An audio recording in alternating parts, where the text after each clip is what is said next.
London, late 1970s. A generation of young people feels completely shut out by the system. There's no clear future, just a whole lot of anger bubbling under the surface. Out of this frustration, a new music scene explodes, questioning everything, punk rock. And right in the middle of this musical earthquake, a figure emerges, who is as charismatic as he is controversial: Sid Vicious. The bassist for the Sex Pistols, and a symbol of rebellion that would define an era for millions. His story isn't just about music. It's a look at what happens when fame, anger, and vulnerability collide in the most public way imaginable.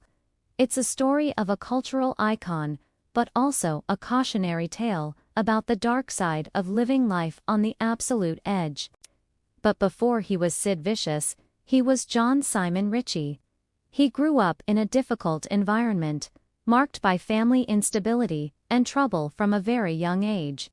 This wasn't a kid who had an easy start in life. When he stepped into the punk scene, it wasn't his musical skill that made him stand out. In fact, many would say he could barely play the bass. What he had was something far more powerful for the time: his attitude, his look, and his electrifying stage presence. He embodied the frustrations of a youth who were tired of being told how to act, how to think, and how to live. His image became iconic: the ripped clothes, the defiant stare, and a raw energy that screamed, "I refuse to fit into your world." He didn't just play a part. For many, he was the living, breathing spirit of punk rebellion. He represented the idea that you didn't need technical perfection or years of training to have a voice. You just needed something to be angry about, and the guts to show it. By the time Sid joined the Sex Pistols, the band was already infamous. Their provocative lyrics and scathing social commentary had put them on the map as public enemy number one for the establishment. Sid's arrival poured gasoline on that fire. He brought an extreme, almost feral energy to their live shows, reinforcing the band's image of chaos and total rebellion. Even though his musical abilities were limited, his presence was undeniable. He was a visual spectacle of punk attitude. For countless young people watching from the crowd, Sid became a powerful symbol.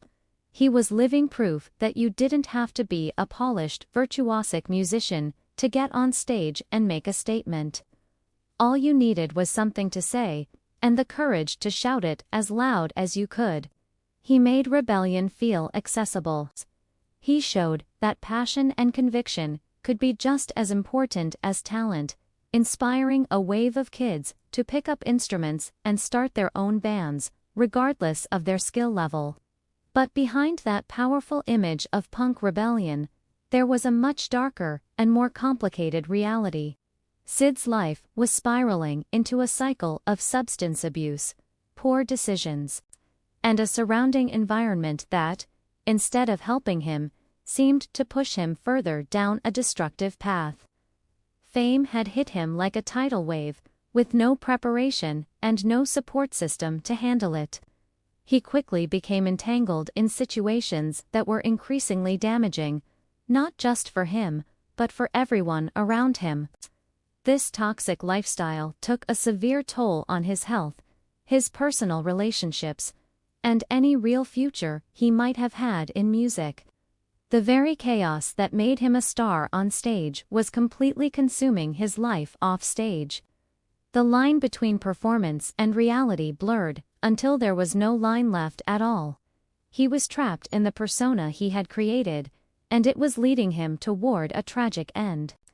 His relationship with Nancy Spungen was a vortex of intensity and turmoil. It was a chaotic mix of genuine affection, deep codependency, and a shared descent into addiction. They were two deeply troubled individuals who found each other, but instead of pulling one another up, they dragged each other further down. Their love story, if you can call it that, became a public spectacle of the darkest side of the punk lifestyle. Then, in October 1978, the story took its most tragic turn. Nancy was found dead in their room at the Chelsea Hotel. Sid was arrested as the primary suspect. The case itself is shrouded in mystery and doubt, and because of Sid's own death soon after, it was never fully resolved.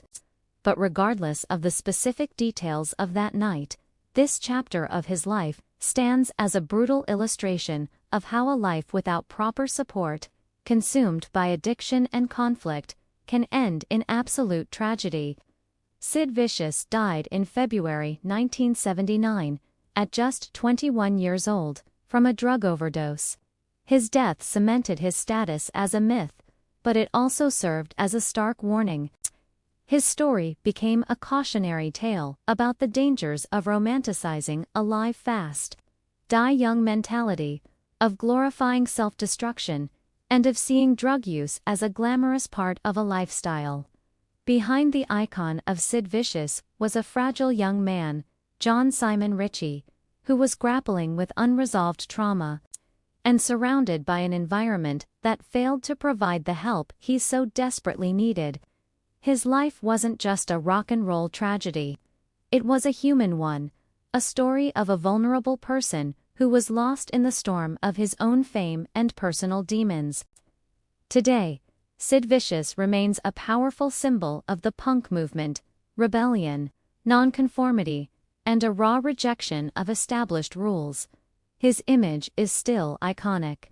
But his life also serves as a crucial reminder about the importance of mental health, of asking for help when you need it, and of not glorifying the very things that can destroy us.